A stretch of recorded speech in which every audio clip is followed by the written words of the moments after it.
穿越女战我身体的第10年，终于被拆穿烧死。浓烟里，我挣扎着喊救命，我是婉婉。烧死妖女！妖女怎么突然求饶了？婉婉是谁啊？婉婉是我未出阁时的闺名，穿越女不知道。平南王萧贺脸色骤变，双眼赤红地冲上来，救火！快救火！大家好，欢迎收看皮皮听书。我在意识涣散间闻到了浓烈的烟味，紧接着喉咙刺痛，周遭声音嘈杂。妖女！烧死她！烧死她！我迟疑地转动眼珠。整整10年，我浑浑噩噩地藏在这具躯壳深处，夺不回身体控制权。现下是占用我身体的穿越女被发现了吗？我在一张张义愤填膺的脸里看到了熟悉的面孔，我的爹娘、太子太傅夫妇，还有我的夫君平南王萧贺。他们面色平静，好像大火中燃烧着的是陌生人。救命！我嘶哑着发出求救声，救救我，我是婉婉。人群还在亢奋的高喊，夹杂着几个疑惑的声音。妖女怎么突然求饶了？刚刚不还是硬骨头吗？她说她是婉婉，婉婉是谁啊？婉婉是我未出阁前的乳名，穿越女不知道。她占据了我的身体，获取了我嫁人后的记忆，却不知我的前尘往事。然后我看到端坐着的萧贺骤然变了脸色，双目赤红地冲了上来。婉婉，是婉婉回来了吗？救火！我彻底昏死了过去。我在平南王府醒来，10年前我就嫁进了平南王府为正妃，可惜大婚不过3日，我就被异世的魂魄占据了身体。他假借我的身份，夺走了我的父母、兄妹、夫君。喉咙干涩，我想要找水喝，转头看到了站在窗边的陈嬷嬷。水！陈嬷嬷是我陪嫁的奶嬷嬷，一向最疼我，可如今她却漠然地看着我，粗鲁地将水碗摔在矮桌上。妖女，你又耍什么手段，骗王爷救你？我嘶哑着嗓子想解释，是我回来了，是婉婉回来了。可陈嬷嬷根本不信，她笃定又是穿越女的阴谋诡计。这么多年，老爷夫人、王爷还有我们，被你害得还不够惨吗？你怎么就不去死啊？陈嬷嬷狠狠地盯着我，像盯着血海深仇的敌人。可我这具身体到底是平南王妃，她恨极也不敢做什么。我吃力地握了握拳，久违地感受着自己的身体。穿越女在这具身体的痕迹都消失了，什么都没有留下。哦不，她留下了仇恨。过去10年，她顶着我的躯壳，究竟都做了什么？陈嬷嬷的眼眶红了。妖女，你还敢问我？我的儿，她才7岁，她那么小，高热到浑身打颤。郎中开好了方子，药我也都买到了，可是你这个毒妇，因为我没帮着你向王爷邀宠，就毁了我儿的药，让我儿活活病死。是陈嬷嬷揭发了穿越女，她在仇恨的支持下发现了蹊跷，发现性情大变的江芷宁记不清幼时的事。不仅如此，穿越女还会说一些莫名其妙的话，写缺少笔画的字，画奇怪的符号。然后她将江芷宁被妖女附身的事一把捅了出去。陈嬷嬷将江女有意的事告发到了江府，府上一片哗然。有人斥责陈嬷嬷是刁奴，竟敢对主子怀恨在心，编造出这种怪力乱神的狂语诬陷。也有人声称江芷宁确实奇怪，不似从前的江家小姐，恐怕是被妖孽附身了。两边吵得不可开交，到最后主张将妖女一把火烧死的是我的母亲江夫人。江夫人大义灭亲，为天下去除邪祟，不惜烧去自己唯一女儿的躯体。圣上为褒奖她，还封了我兄长为长宁伯。只是如今我又活了，不知兄长的爵位还算不算数？话说回来，当年被附身太突然，我都没来得及再见娘亲一面。娘拉着我的手，不停地掉眼泪。我儿受苦了，身子可还痛？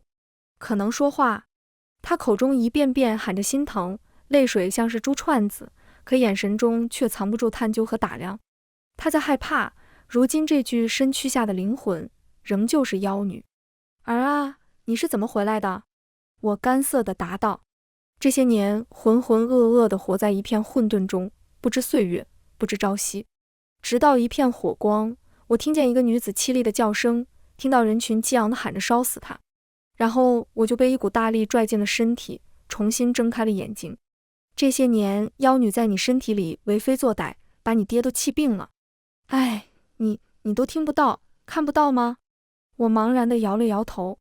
她占据了我的眼睛、嘴巴、耳朵，这些年都发生了什么？女儿一概不知。见我不似作伪，娘稍松了口气。不知好，不知也好。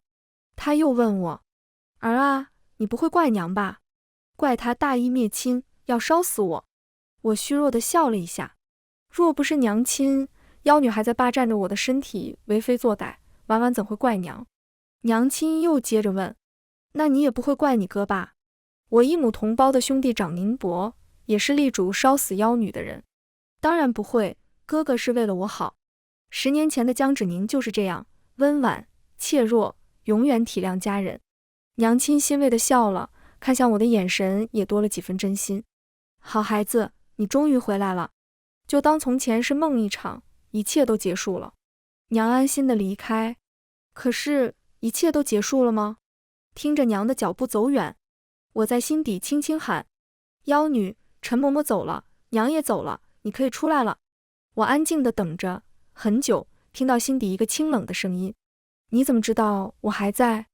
我笑了笑，我能感受到你，就像从前你能感受到我那样。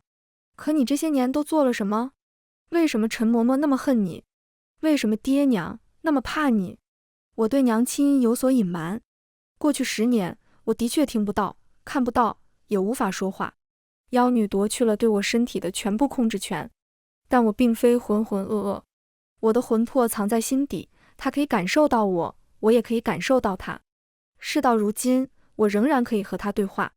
妖女闻声有些意外，他们是你的娘亲和奶嬷嬷，你不信他们的话？我抿唇不语。说实话，我也不知该不该信，但我想，我至少该知道这10年发生了什么。好，那我告诉你。妖女给我念了一个地址，是京城里的一处小巷子。我戴上帷帽，小心地前往。巷子里有些冷清，没什么人烟，我却觉得有几分熟悉。直到隔着墙，听到了陈嬷嬷的声音：丧门星，讨债鬼，你怎么还不去死？她咒骂着，墙内不时地传来鞭打的声音。我从砖缝中偷看，不禁倒吸了一口凉气。记忆中温柔体贴的陈嬷嬷正挥舞着鞭子，责打一个10几岁的少女。我想起来了，这是陈嬷嬷在府外的家，我曾经在年幼的时候偷偷为她庆生，专程来过。那个捂着头的少女长了一张和陈嬷嬷笑似的脸，一看就知道是陈嬷嬷的女儿。我在心底问妖女，这到底是怎么回事？陈嬷嬷为什么要鞭打自己的女儿？陈嬷嬷面色狰狞，脸上全是恨意，好似面前不是自己的骨肉，而是血海深仇的敌人。可奇怪的是，那少女也在流泪，在一声声地说着抱歉。我迟疑着问，她犯了什么错吗？纵使犯错，也不能这样打啊。妖女说，别急，你继续听。陈嬷嬷抽打着少女，打着打着，自己也忍不住哭了起来。我可怜的儿啊，都怪你狠心的姐姐，都怪那妖女。娘明明已经为你寻到了方子，他们却把一切都毁了。原来是因为陈嬷嬷的儿子。陈嬷嬷说，她的儿子高烧不退，郎中开了方子，却因为妖女阻拦，才没有用上药。可这药又和那少女有什么关系？少女沉默着啜泣，良久，小声地呜咽道：娘，我怕。陈嬷嬷气急，怕什么？不就是厨子血吗？哪个女人没有？我给你找的人家老实本分，立时就能嫁过去。妖女在我心底冷笑了一声。40多岁的老光棍，游手好闲的无赖，比小姑娘大了2轮还多，也能算是好姻缘。分明就是担心好人家介意他要取楚子血，想要胡赖将女儿许出去。我愕然，什么郎中开出的方子，竟会有这种药引子？陈嬷嬷虽然不是贵族，但也在高门大院中当了一辈子奶嬷嬷，是见过世面的人，怎么会被江湖野郎中的说辞唬住？妖女轻飘飘地说，她未必有多信，不过是舍了一个女儿，万一有用呢？墙内陈嬷嬷打累了，坐在地上唾骂，哭她的。该死的妖女，该死的丫头片子，不知她使了什么阴招，竟然让王爷又将她救了回来。被打得遍体鳞伤的小姑娘眼睛微微亮了亮，嘶哑着小声问：王妃姐姐还活着？这句话触怒了陈嬷嬷，又是一番狠狠的责骂。原来陈嬷嬷的儿子高烧不退，家中找了骗子郎中，要少女的厨子血做药引子。陈嬷嬷的大女儿年满13，还未到婚嫁的年岁，可是为了给儿子凑药引子，陈嬷嬷急匆匆地将自己的女儿许配给游手好闲的无赖，要他们尽快洞房，给儿子留处子血。但最终陈嬷嬷的儿子还是死了，少女也没有嫁给无赖。是你救了她。妖女又沉默许久，她清冷地嘲弄道：我也不知算不算救了她。妖女以王妃的身份阻止了这门亲事，赶走了无赖，还派去了王府上的名医给陈嬷嬷的小儿子医治。可是小孩子烧得太久了，已经神志不清，纵使是名医也无力回天。如今少女虽然没嫁给无赖，却日日被责打怨恨。妖女说她不知道这究竟算救了她，还是害了她。我笃定地安慰道：当然是救了，瞧那孩子还在惦记着王妃活着，定然是很感谢她。谢我？我明明都已将她送走，她为何又跑回去认错？连她自己都觉得是因为没喝到处子血弟弟才死的，我又该怎么救？妖女的声音冷淡又嘲讽。也许因为她的魂魄在我的身体里，我竟能感觉到她隐隐的难过，心中一阵莫名的酸涩。也许别人不知晓，但我还记得10年前妖女不是这样尖锐带刺的。10年前我谨遵父母之命，嫁给了青梅竹马的平南王萧贺。他骁勇善战，年少成名，是京城多少女儿心悦的大英雄。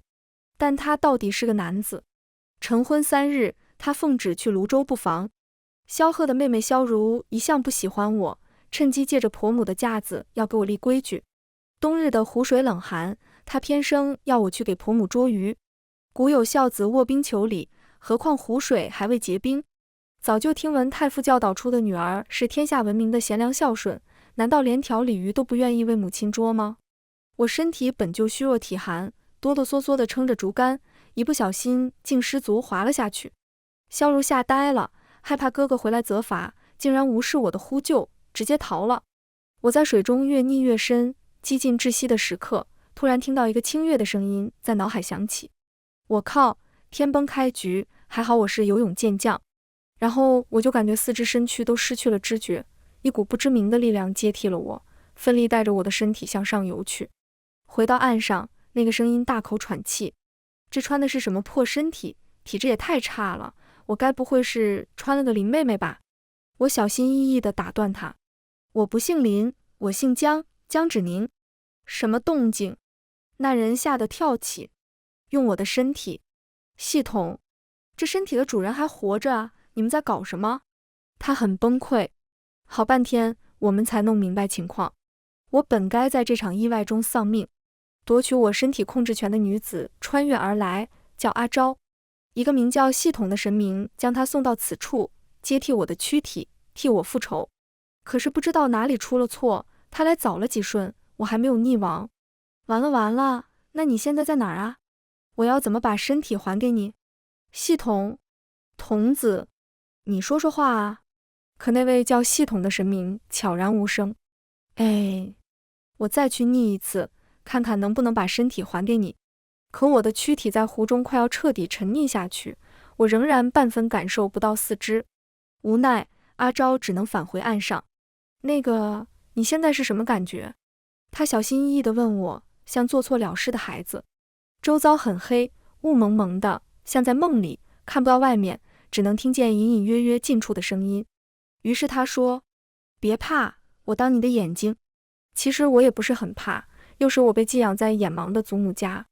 祖母不喜屋中点烛火和开窗，总是干燥又阴暗，我早就习惯了。走，我给你报仇去，看那萧如小崽子在哪儿。别，我讷讷出声。萧如跋扈，王府上又都是萧家人，萧母偏袒幼女，明里暗里折腾过我很多次。萧贺不在府上，萧母不会为了我惩戒自己的心尖尖。但我被溺水的恐惧紧紧攥住，突然就很想见我娘。对啊，萧如仗着自己母亲是王府的老太君，竟然敢把你推下水，这事不能就这么过去。谁还没有娘呢？阿昭雷厉风行地回娘家，要去找我爹娘告状，央求他们出面替我讨回公道。我爹是太子太傅，娘是诰命夫人，虽然比不上平南王府显赫，却也是名门世家。他们若是出面，萧母看在父亲的面子上，也会收敛约束萧如，让我挨到萧贺回来。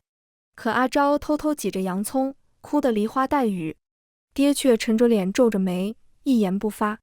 娘拎着帕子给我擦眼泪，开口却是：“儿啊，你活着就好，活着就好。”他试探性地问：“那平南王府的小郡主瞧着人善聪慧，不像是会做这种恶事的人，你莫不是看错了，将王府的坏丫鬟看成了小郡主？”阿昭瞪大了眼睛：“娘，萧如那么大一个人，女儿怎么会看错？就是他差点害了女儿性命，报到官府去，也是故意杀人。”放肆！爹呵斥着打断我：“诬陷郡主，你知道这是多大的罪名？贤良淑德4个字，你都忘了？”阿昭愣住，娘适时地开口：“儿啊，你哥哥正在和小郡主议亲，这可是亲上加亲的事情。小郡主一向讨太后娘娘喜欢，你平日里要多照顾她，千万不能得罪她啊。萧如要和哥哥议亲，今后我的仇人竟然将是我的嫂嫂。爹娘不问我有没有在萧府受苦，只要我讨好小郡主。可是娘，我才刚刚被萧如害得溺水，差点就死了。如今虽然没死成，却也浑浑噩噩，陷入了一片混沌黑暗。我明明感受不到身体，却觉得心脏一阵发紧，疼得几欲落泪。突然心底听到一个声音：“江芷宁，我带你走。”阿昭回到王府，兴许是害我落水，让萧如心生害怕，他消停了很长一段时间，发现我毫发无伤后，又开始作妖。阿昭说别怕，萧如刁难他一次，他表面上和从前一样恭敬隐忍，等夜深人静就套麻袋揍萧如。阿昭身手利索，麻袋套了好几次也没被抓着。我唯唯诺诺地跟着劝，阿昭兴高采烈地跑着逮人。萧如还以为是有仇家，吓得周围守了10几个守卫。阿昭又改成装鬼吓他，明明平平无奇一杯水，萧如一端起来，水就瞬间变红。干净的宣纸，萧如凑上前去，就显出恶鬼的画像来。一来二去，萧如吓病了，再也没工夫找我的麻烦。萧母震怒，定要查个水落石出，但还没等查到我头上，平南王萧贺回来了。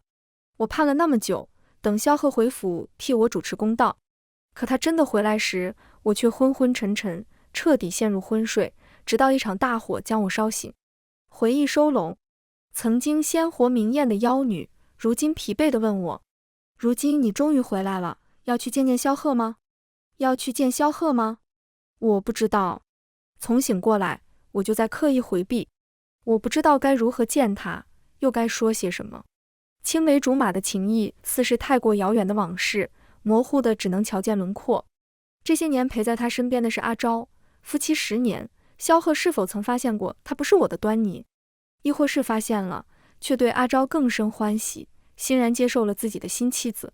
也对，他一向欣赏潇洒恣意的女子，而我们之间不过是父母之命，媒妁之言。站在书房门外，我有些局促，在心底偷偷问阿昭，从前他都怎么称呼他，如何能不露马脚？要不还是算了。我转身欲走，书房门却突然打开，我猝不及防地和萧贺正对面撞上。他眼睛很红，喝了酒，眼角有微微的细纹，比10年前似乎高大宽阔了些。见我在门前有些愣怔，随后不甚在意地理了理衣袖。醒了，很熟人的语气，我却像被卡住了脖子，一句话都回不上来，只能胡乱点头。萧贺笑了下：“怎么，被一场火烧哑巴了？不是说宁死不屈，要唤醒麻木的灵魂吗？”这话是对阿昭说的，可他不知道飘去了哪里，喊也不应。我不知晓阿昭和萧贺曾说过什么，不敢随意答话。我垂着眸子说：“是有些吓着了。”萧贺拎着酒壶的手一顿，我紧张地等了很久，他不说话，呼吸似乎有些急促。应着我不自觉变快的心跳。你倒是机灵，你怎么知道他从前叫婉婉？萧贺没有认出我，他和陈嬷嬷一样，以为我在火场的呼救是阿昭想好的计谋，是假装妖女伏诛，换了真的江芷宁回来。我也许可以趁这个机会明言我就是婉婉，是我回来了。明明我已经和爹娘承认，和陈嬷嬷承认我就是江芷宁，可话到嘴边，我翻看过他屋中的书，我随口扯谎。萧贺了一声，伤口未愈，别乱跑。他声音有些紧绷的嘱咐，大约是觉得严肃，又忍不住放轻声音补了半句：若是缺什么，让人来喊我。这是萧贺和阿昭平日相处的样子吧？相濡以沫，温馨又关切。我转身，萧贺又喊我：婉，王妃。无事，你去罢。我在软榻上愣神了好久。日落的时候，阿昭醒了。怎么样？都说开了吗？原来他特意去沉睡，为了给我和萧贺独处的时间。我摇了摇头，我太多年不曾见过他了。我和萧贺年少时在书院一同长大，兄长顽劣，常常捉弄我，都是萧贺挡在我面前和兄长打架。他武将世家出身，打得兄长求饶。我偷偷跟在萧贺身后，小心翼翼地偷听。萧贺，我管教自己的妹妹，关你什么事？等日后我们回家，你还能继续管不成？萧贺冷笑一声，自然能管。他果真说到做到。书院结业，萧贺在边疆立下第一功的时候，家中收到了平南王府的上门提亲。幼时我不解爹娘为何更偏爱哥哥，总对他颇多期许，却只教我谦卑恭顺。明明他大我2岁，还身强体壮，可他作弄欺负我，爹娘却责怪我不懂事。娘说我是要嫁出去的人，他们护着哥哥，日后夫君护着我。于是待嫁的那段日子，我满心欢喜，以为嫁去爱重我的夫君家中，就会过上他待我如珠如宝的日子。可我没能等到他归来，就被阿昭占了身躯，陷入昏睡。其实萧贺回府之前，我曾和阿昭说起，我有一小字，唯有我和萧贺知晓。但阿昭打断我，不听不听，这些私密的话你别都让我知道。所以阿昭的确不知我叫婉婉。彼时阿昭以为我们很快就能换回来，没想到一睡就是10年。阿昭无语。江芷宁，你害怕什么？为什么不敢说？难道是担心我趁你睡着抢你的夫君吗？萧贺当年一眼就看出我不是你，他等你都10年了，我还当他在乱说。我们成婚不过3日，可他喜欢你10几年了。半死不活的阿昭都被我气精神了，好多次他都以为你回来了，结果一开口是我。他想杀死我，又害怕杀了我就没办法回来了。时间久了，连他都不敢相信你是真的回来，所以我才给你们空间，让你亲自去和他讲。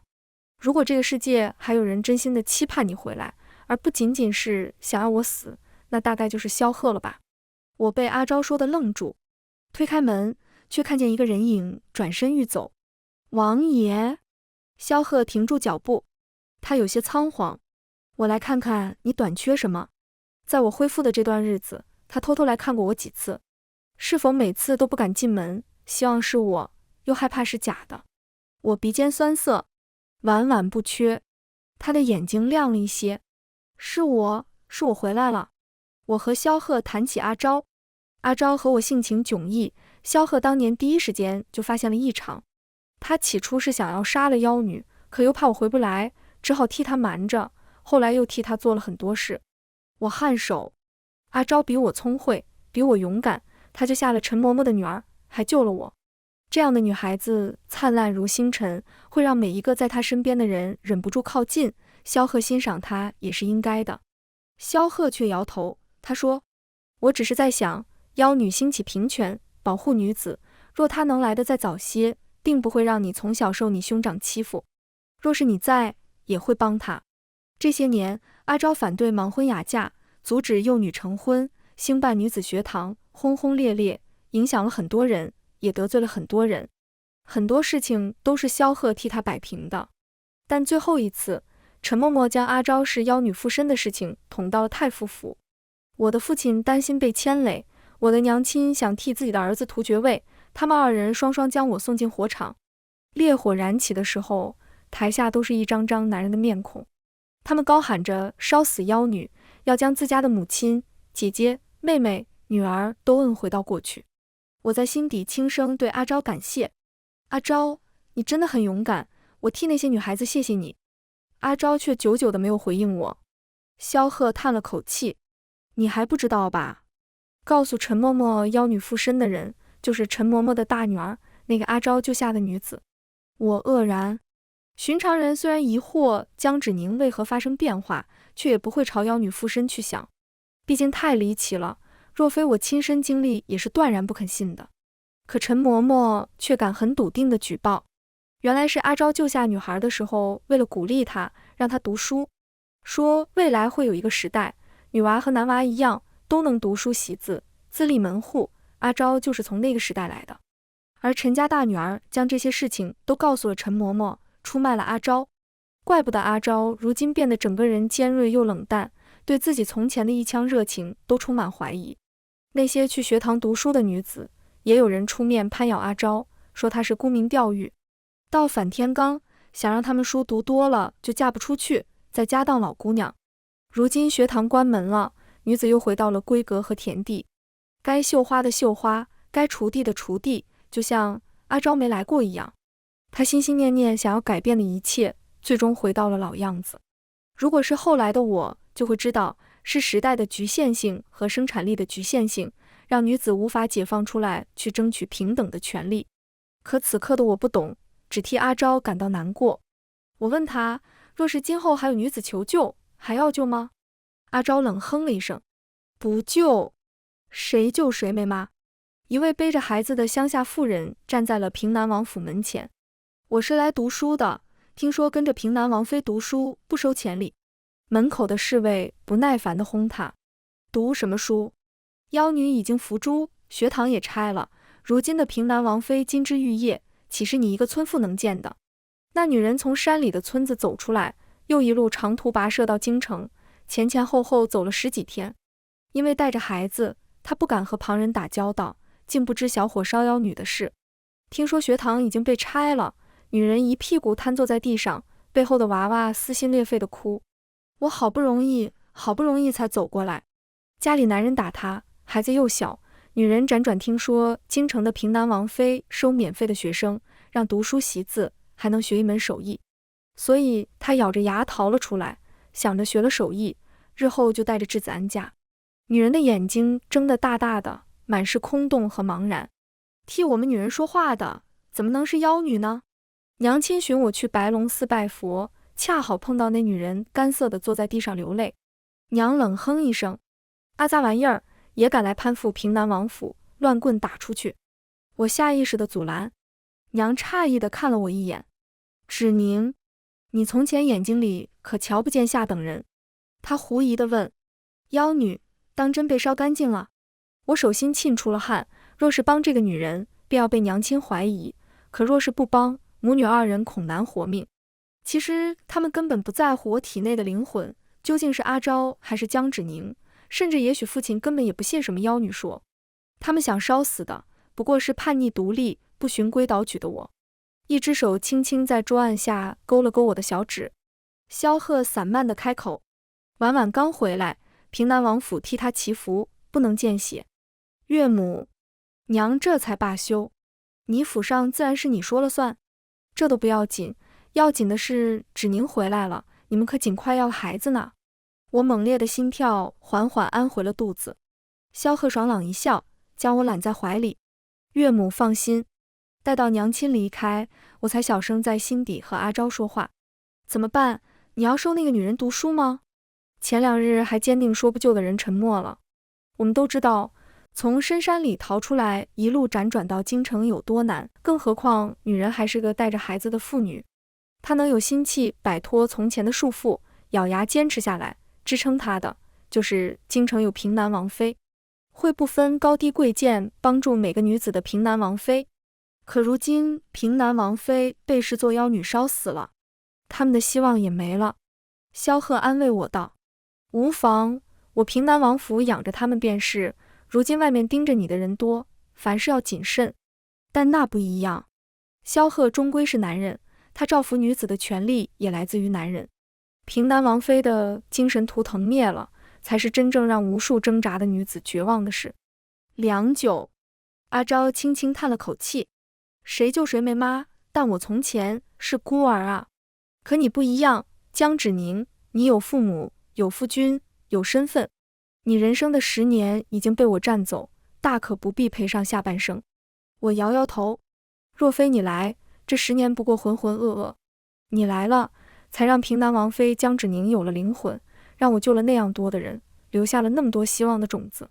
所以，我想要妖女复生，妖女必须复生。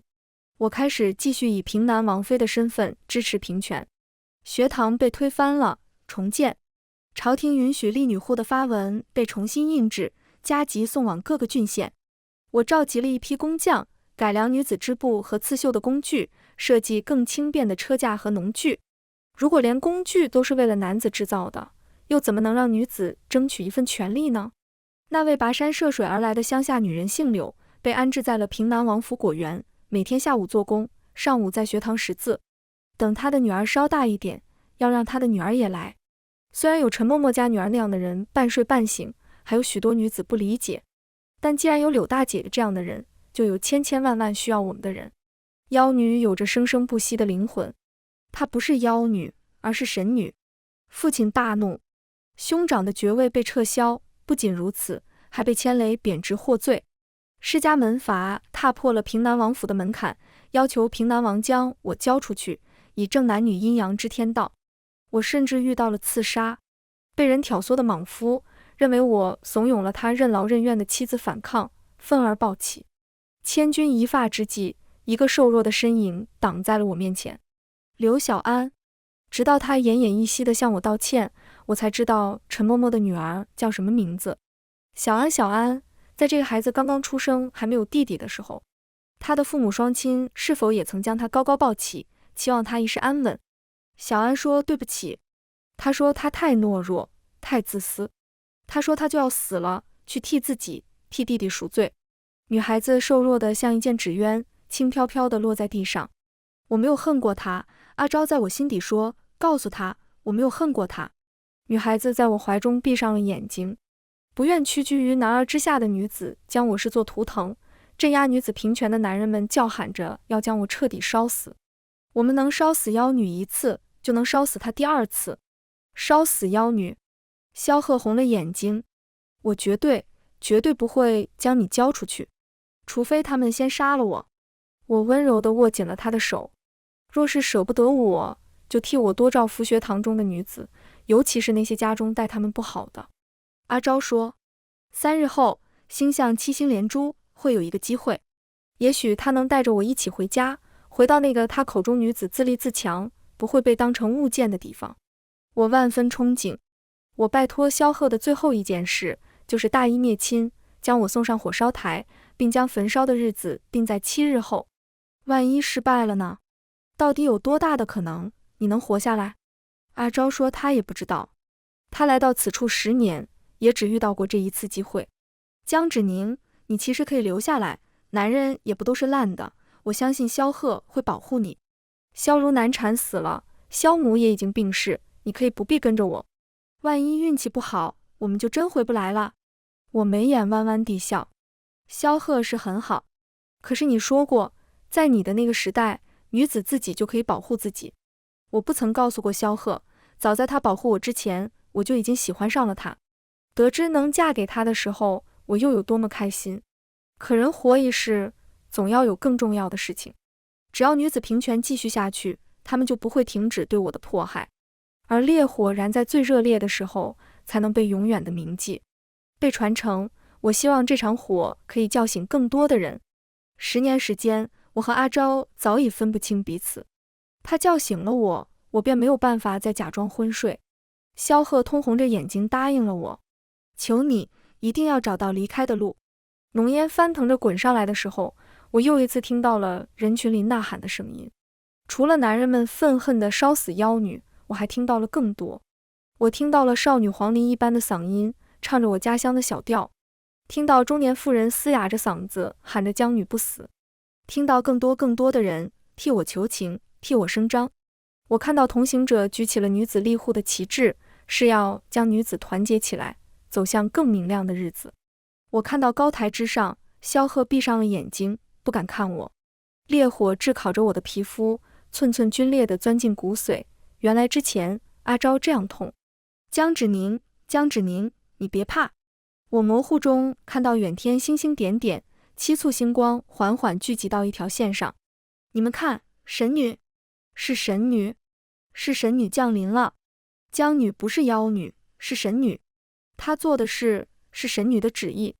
人群中发出惊诧的喊叫声。我感觉自己的身体变得轻盈，犹如神力一般的挣脱开麻绳的束缚，缓缓上升。属于江芷宁的身躯变得透明，我终于在半空中看到了阿昭的灵魂，一个面庞明媚灿烂的女子。她向我伸出手，江芷宁，我带你回家。全文完，皮皮听书，感谢您的观看，每天上新精彩小说，喜欢就订阅吧。